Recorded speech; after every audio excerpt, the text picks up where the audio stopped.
दोस्तों, तारे हमारे ब्रह्मांड में मौजूद होने वाली सबसे जरूरी चीजों में से एक है, क्योंकि इनकी वजह से ही आगे चलकर ब्लैक होल और आकाश गंगाएं बन पाती है, जो तारों के एक बहुत बड़े ग्रुप में इकट्ठा होने की वजह से बनती है। इनकी वजह से ही अलग अलग ग्रहों पर तापमान का इतना ज्यादा डिफरेंस हो पाता है, और इसी की वजह से हमारी पृथ्वी पर भी जीवन मौजूद है, और वह जीवन हम इंसान ही है। इससे ये बात तो बिल्कुल पक्की हो जाती है कि तारे हमारे लिए काफी ज्यादा जरूरी होते हैं। लेकिन क्या आपको पता है कि सूर्य हमारे ब्रह्मांड के कुछ सबसे छोटे तारों में से एक है, यानी ये ज्यादा विशाल नहीं है, और इससे भी कई गुना ज्यादा विशाल और चमकीले तारे हमारे ब्रह्मांड में मौजूद है, जिनके सामने सूर्य एक छोटा सा लाइट बल्ब भी नहीं लगेगा। कुछ तारे तो इतने बड़े हैं कि वे पृथ्वी के पूरे ऑर्बिट से भी बड़े हैं, और इतने ज्यादा चमकीले हैं कि अगर आप इन्हें पास से देख लो तो आप एक ही सेकंड में अंधे हो जाओ। आज हम आपको कुछ ऐसे ही विचित्र तारों की शहर पर ले जाने वाले हैं, जिन्हें देखकर आपके मुंह से एक ही वर्ड निकलेगा, भाई इतनी बड़ी आग से भरी दुनिया। हेलो दोस्तों, मैं हूं आपका दोस्त सुरेश संचोरी, और आप रहस्य टेलीविजन यूट्यूब चैनल देख रहे हैं। सबसे पहले ये जानना जरूरी है कि आखिर तारे बनते कैसे हैं। खैर, हमारे ब्रह्मांड में कई सारी अलग अलग गैसेज मौजूद है, लेकिन हाइड्रोजन और हीलियम नाम की दो गैसेज सबसे हल्की होती है, जिसकी वजह से यही फंडामेंटल गैसेज का काम करती है,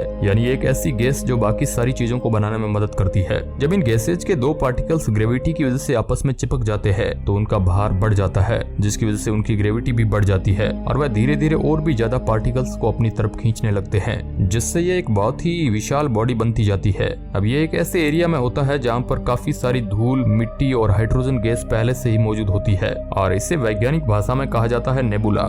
दरअसल ये एक तरह का बादल होता है जो धूल, मिट्टी और अलग अलग तरह की गैसों से बना होता है। जब ये पार्टिकल आपस में इकट्ठा होते रहते हैं और एक बहुत बड़ा गोला बना लेते हैं, तो इस गोले के अंदर अपने आप ही एक प्रोसेस चालू होती है, जिसे फ्यूजन रिएक्शन कहा जाता है। दरअसल इस प्रोसेस में दो पार्टिकल आपस में जुड़ने के बाद काफी सारी एनर्जी को बाहर फेंकते हैं, और उस एनर्जी को ही आप सूर्य और बाकी किसी तारे की लाइट और गर्मी के रूप में देखते हैं। यानी सूर्य से आने वाली जो एनर्जी और लाइट आप देख पा रहे हैं, वह उसके केंद्र में होने वाले फ्यूजन रिएक्शन की वजह से ही दिखाई दे रही है, जो दो पार्टिकल के आपस में जोड़ने की वजह से होता है।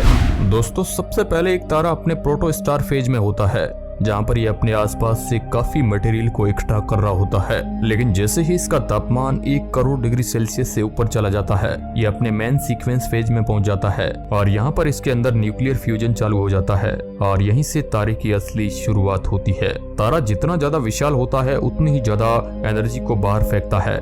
इसका मतलब यह है कि उसकी एज उतनी ही ज्यादा कम होगी। हमारा सूर्य इतनी एनर्जी बाहर फेंकता है कि वह करीब 10 अरब सालों तक जिंदा रह सकता है, लेकिन 5 अरब साल तो अभी ही निकल चुके हैं इसके, और अगले 5 अरब साल तक हमारा सूरज और जीवित रह सकता है।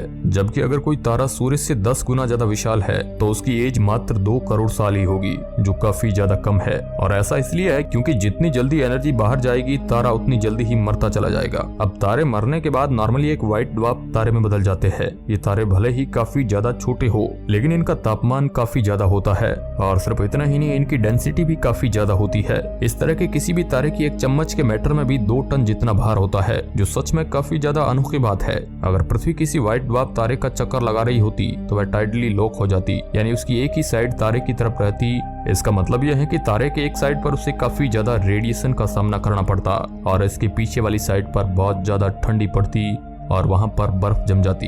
ये तारे काफी ज्यादा रेडिएशन भी निकालते हैं, और आपको जानकर हैरानी होगी कि हमारा सूर्य भी मरने के बाद इसी तारे में कन्वर्ट हो जाएगा।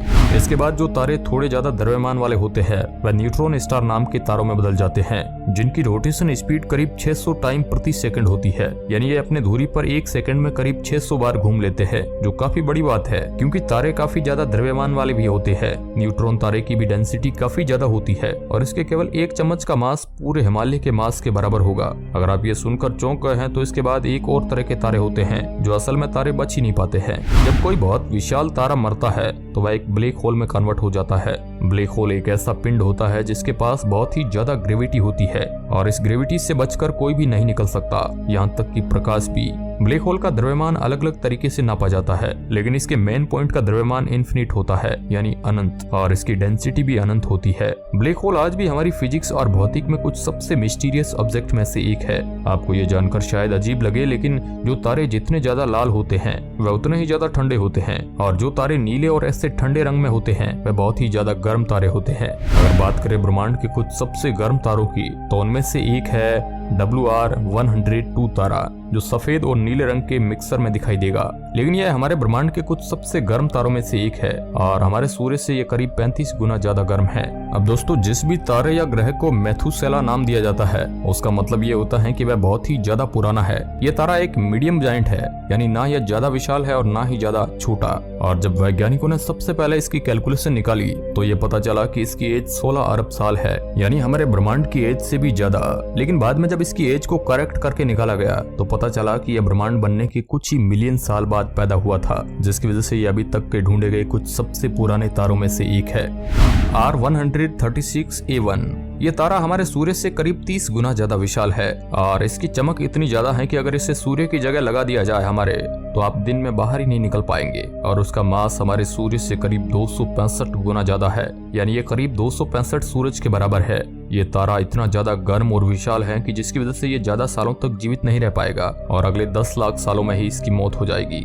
अल्फा सिग्नी ये तारा हमारे सूर्य से करीब 200 गुना ज्यादा विशाल है और इसका द्रव्यमान हमारे सूर्य से केवल 19 टाइम ही ज्यादा है, जो काफी ज्यादा चौंकाने वाली बात है। लेकिन इसकी चमक हमारे सूर्य से करीब 50,000 गुना ज्यादा है, यानी ये उतना ही तेज चमकता है जितना कि 50,000 सूर्य हमारे आसमान में आने के बाद चमकेंगे, जो काफी ज्यादा चमक है। और ऐसी चमक को झेलने के लिए हमारी आंखें बनी ही नहीं है और हमारी बॉडी भी नहीं। इस तारे की रेडियस हमारे सूर्य से करीब 680 गुना ज्यादा है और इसका तापमान भी हमारे सूर्य से काफी ज्यादा है और यह बहुत ही ज्यादा मात्रा में एनर्जी को बाहर फेंकता है। आप इसे रोज ही अपने आसमान में देख सकते हैं, बस आपको किसी स्काई मैप की जरूरत पड़ेगी जिससे आप इस तारे को डिटेक्ट कर पाएंगे। अगर इस तारे को हमारे सूर्य की जगह रख दिया जाए तो यह पृथ्वी को अपने अंदर समा लेगा और सिर्फ इतना ही नहीं, ये मंगल ग्रह तक के पूरे ऑर्बिट को कवर कर लेगा, जिसकी वजह से मार्स तक के ग्रह पूरी तरह से चले जाएंगे और जुपिटर के बिल्कुल सामने ही ये तारा मौजूद होगा। स्टीफेंसन 2218 ये हमारे ब्रह्मांड में मौजूद अभी तक का खोजा गया सबसे ज्यादा विशाल तारा है और इसकी रेडियस हमारे सूर्य से करीब 2150 गुना ज्यादा है। और सिर्फ इतना ही नहीं, इसका मतलब ये हुआ कि ये करीब 3 अरब किलोमीटर तक फैला रहता है। ये अपने अंदर करीब 10 अरब सूर्यों को आसानी से रख सकता है। ऐसा तारा अगर हमारे सौरमंडल में आ जाता है तो हमारा सौरमंडल बचेगा ही नहीं, क्योंकि वह बहुत तेजी से जलने लगेगा और पूरी तरह से नष्ट हो जाएगा। जितने भी बाहर के ग्रह यानी नेपच्यून और यूरेनस, उन पर पूरी तरह से बर्फ पिघल जाएगी और सब कुछ नष्ट हो जाएगा। वैज्ञानिक ऐसा मानते हैं कि एक और तरह का तारा हो सकता है जो इतना ज्यादा चमकीला होगा कि वह एक गैलेक्सी के बराबर की रोशनी को प्रोड्यूस करेगा और उसका साइज काफी ज्यादा कम होगा, लेकिन उसकी रोशनी और हीट काफी ज्यादा होगी। ऐसे तारे को क्विजार स्टार कहा जाता है। तो दोस्तों, ये थे कुछ ऐसे विचित्र तारे जो काफी हैरान कर देने वाले हैं और जिनके बारे में हम कल्पना में ही सोच सकते हैं। ऐसे तारे हैं जिनके बारे में वाकई जानकर हैरानी होती है। अब इस मुद्दे पर आप क्या सोचते हैं, कमेंट बॉक्स में जरूर बताएं। और दोस्तों, अगर मान लीजिए ऐसे तारे हमारे सौरमंडल में आ जाते हैं तो हम कल्पना भी नहीं कर सकते हैं। धन्यवाद।